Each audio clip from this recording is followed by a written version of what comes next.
Thank you so much for having me. I really appreciate it. I want us to look at something quickly.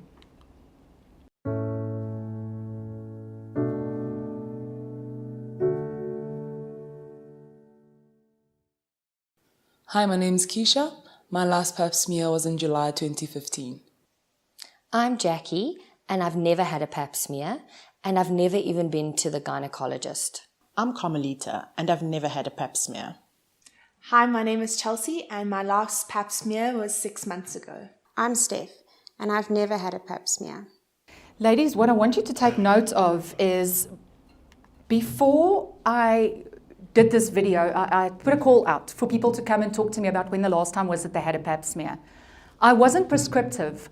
I didn't say, if you've never had a PAP smear, come and tell me. I just said, come and tell me when it was when you had your last PAP smear. And all these ladies showed up and told me that they've never had a PAP smear. And one of the women in the video actually has a child and she's never had a PAP smear.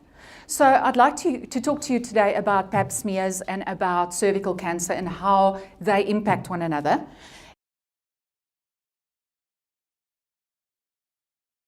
Right, so while you're voting, I'm going to carry on with the presentation.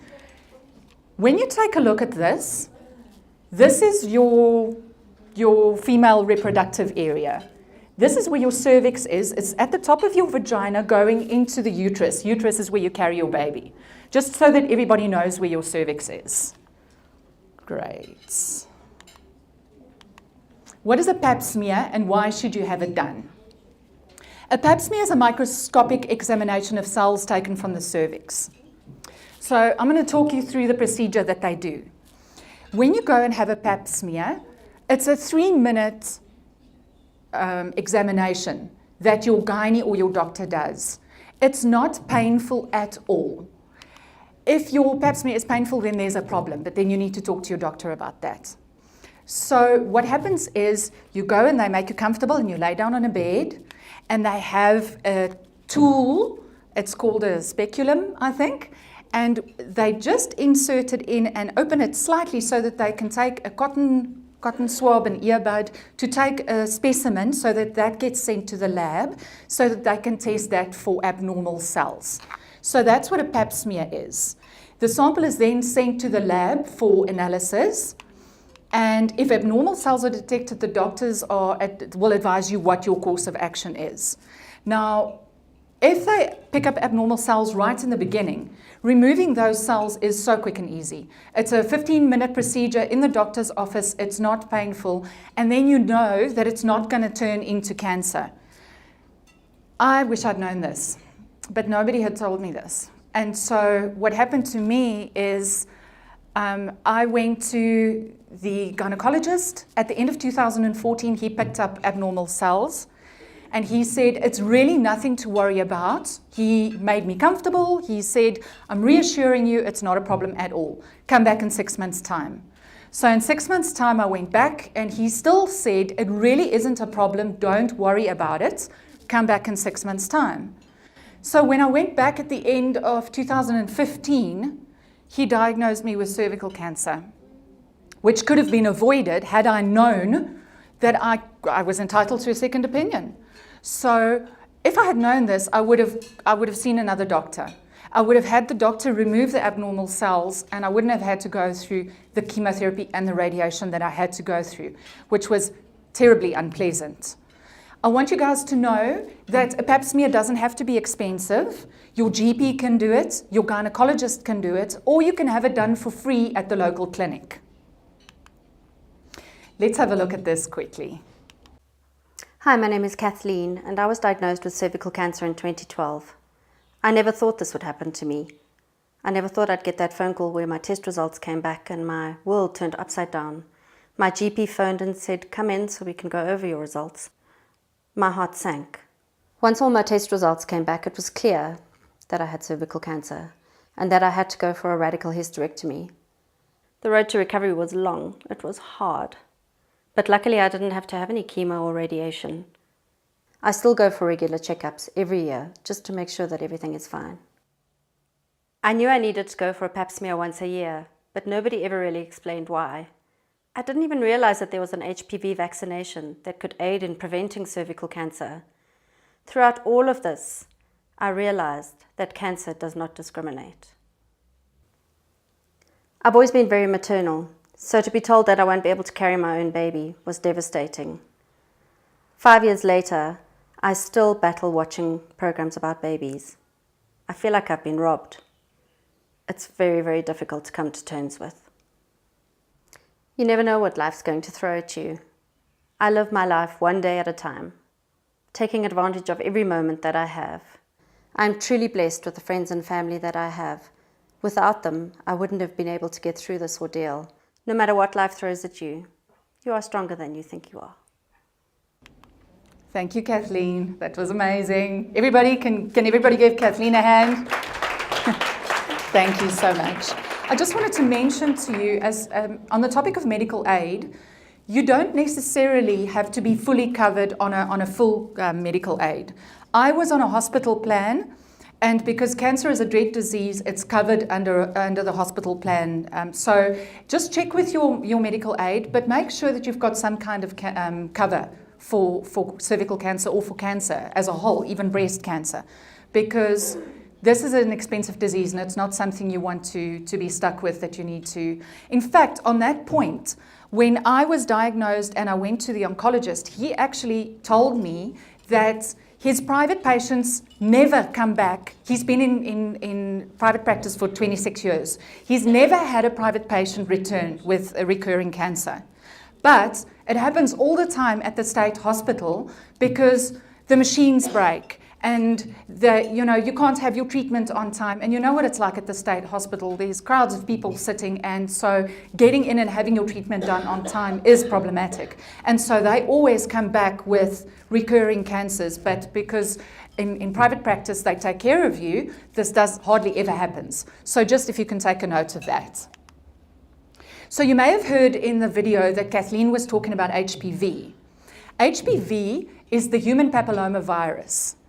It's the virus that is most responsible for cervical cancer being diagnosed.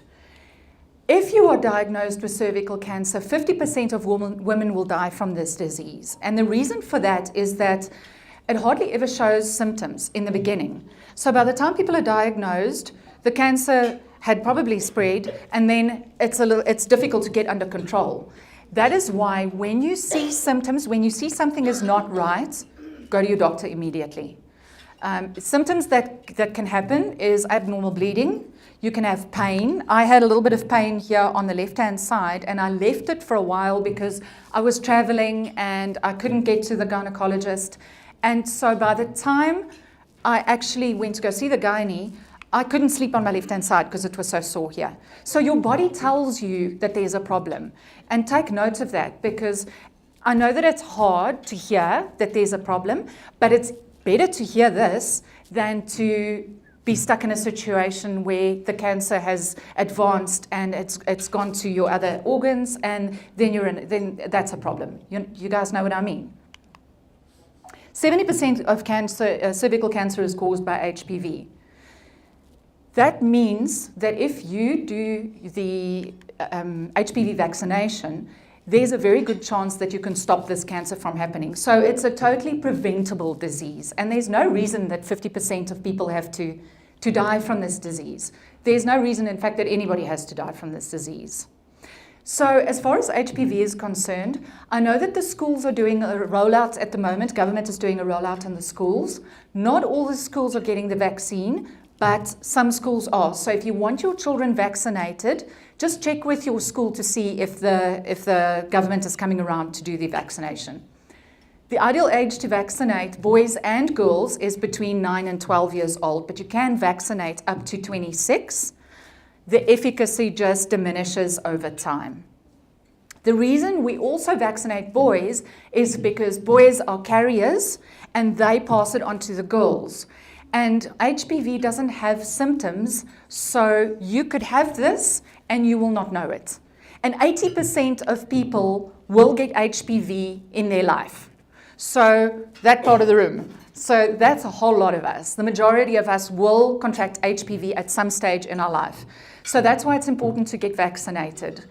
If you vaccinate privately, it is a little bit more expensive, but it's worth it. So if you can do that for your children, it'd be very good if you could do that. There's a 90% reduction in HPV infection when vaccinated. So you can actually stop this from happening. So I just want to give you guys a little bit of background what happened with me. When I was diagnosed at the end of 2015, it was a complete shock. I was not expecting this. I know that a lot of people worry about cancer and they think about cancer, and it's not something that ever crossed my mind, because I thought that it couldn't happen to me, because that's what we do. We think that this can't happen to us. And then it did happen to me. And dealing with that shock was really difficult for me.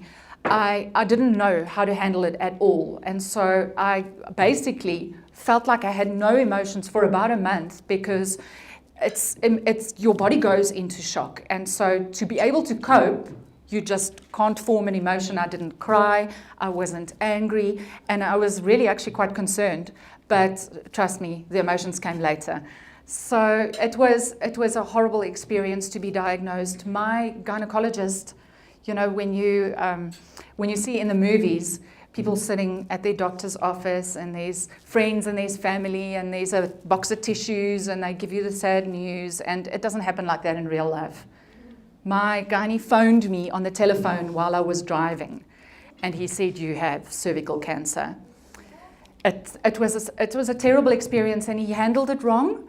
And so that's why it's important to choose who your doctor or your gynecologist is. You know, they need to have good bedside manner, and he should have called me in and he should have said, "I need to see you," so that he could tell me this face to face. But, you know, I'm alive and I didn't have a car accident. What happened then was I went to go see a friend, and I sat her down and I said, "This is what's happened." And she's had a long working life in pharmaceuticals, and so she's dealt with cancer. So she was very good, and she sat me down and she calmed me down and she talked me through it. I just want us to look at this quickly. I have a wonderful support structure, but I'm so tired of giving people bad news that I don't really want to talk to anyone. I wish I could tell them I'm okay, but I'm not. I ended up only telling a handful of people because it was so difficult for me to deal with their emotions while trying to deal with my own emotions. I spent so much time staring at the ceiling and just trying to process. I had friends who prayed for me, and I really believed that I would be healed, but I didn't know what that healing would look like. It was terrifying. That's it in a nutshell. It was terrifying, because then your doctor says chemotherapy, and he says radiation, and you read online about these things and you hear what people say about the side effects, and you have no idea how that's going to affect you. You just know it's going to be bad. So I didn't want to tell my friends and loved ones over the phone that I've been diagnosed with cancer. So I would phone someone and grab a coffee and tell them face to face. But because people have preconceived ideas and they have a history with cancer, friends, family, when people hear the word cancer, they see death. And so every time you sit down with someone and say, "I've been diagnosed with cervical cancer," they get this look of absolute horror in their faces, and it feels like you've been kicked in the stomach. And after about the 10th time, I just had enough. And I thought, no, I'm not telling people anymore. I also didn't want people to speak negatively over me, because people say dumb things. I don't know if you guys agree with me, but people afterwards, when I started telling people, people would say, "Have you tried lemon?" Or "Have you tried garlic?" You know, or that kind of thing. And if lemon and garlic could fix cancer, lemon and garlic would have fixed cancer. And so I chose to keep it within a friendship circle that was really small, friends and family. And thankfully, my pastor's wife at church knew that I wanted to keep it sort of to myself and in a close group. So she asked me who knew, and she put them on a WhatsApp group. And those ladies took me to chemotherapy and radiation. I had radiation every single day for 26 days. And they came and they showed up and they drove me there. And they sat there and they held my hand. And it was, as much as it was difficult and I was sick, it was really wonderful and amazing to see that the people who cared about me were there. And they showed up and they they helped me through it. You know, sometimes just sitting there holding someone's hand, even if you don't know what to say, that helps. And what I want you ladies to know is there is no stigma to cancer. If you get diagnosed with cancer, you didn't cause it. And I know that there are people who reject people who have cancer, because that happened to me. A friend said, she didn't even say, I can't deal with it. She just got a look on her face and I never heard from her again. She didn't even check up on me afterwards to see that I was healthy. And we have mutual friends, you know. So I know that it's difficult for people to deal with because they don't really know how to handle the person who's got cancer. So what I'd like to ask you to do is, when you have a friend or a loved one who has cancer, if you can go to them and say, how do you want me to love you? You know, because one friend did that for me. And I was able to say, I want you to show up. I want you to sit there and not say anything, because nothing you say can make it better. And that's exactly what she did. And that helped, just having a warm body there who you know loves you and cares for you. There's a fellow patient who said, you're not the boss of anything right now. And that is a brilliant summary of cancer. It removes the bossness in you. Every day, cancer tries to steal something from me. My joy, my friends, work, normality, life itself. Every day is a battle not to allow that to happen. So what I'd like us to do is, we voted, and we'll look at the results later, but I want to open the floor for questions, also anonymous. So if you have a question, I'm going to activate the slide quickly. I'd like us to ask questions, because the question that you've got inside, you may feel is insignificant, but that question can help the lady next to you, because she didn't even think of that question. So it'd be good if we can get a little bit of debate and questions and answers going, so that I don't want to leave here and have you guys wondering what to do next. Okay? I will wait to see questions from the audience on my slideshow. Yes, there's an age limit. The age limit is 26. When you start becoming sexually active, you should start going for your regular PAP smears. So by that time, normally, having a vaccination is a little bit late, because you may have been exposed to HPV at that stage. There's no way to prevent it, but when you catch the abnormal cells early, removing the cells, 15 minutes in the doctor's office, done. Then there's no problem. So that's the reason why you have to keep going regularly for your PAP smears. Your own doctor will tell you how often you need to go for a PAP smear. Some ladies go once a year. I went once a year because I had an intrauterine device and I just wanted the doctor to check that that was fine. Some ladies go every 3 years. It also depends on your cancer history in your family. So I can't tell you how often to go. You need to ask your doctor how often to go. The problem with cervical cancer is the fact that it doesn't really show symptoms, and it's a fast-growing cancer. And so the reason 50% of people die of this disease is because they don't have symptoms, and all of a sudden when they catch the cancer, it's too late. That is the reason it's so very important to keep going for your regular PAP smears. So in my case, my cancer had spread outside the cervix. So by the time I was diagnosed, it was too late for me to have a hysterectomy. That's the reason I had to go for chemotherapy and radiation. No, it doesn't, unfortunately. Birth control is birth control. So no, unfortunately, it doesn't. It is still possible. I'm not saying your chances are less, but it is still possible, unfortunately.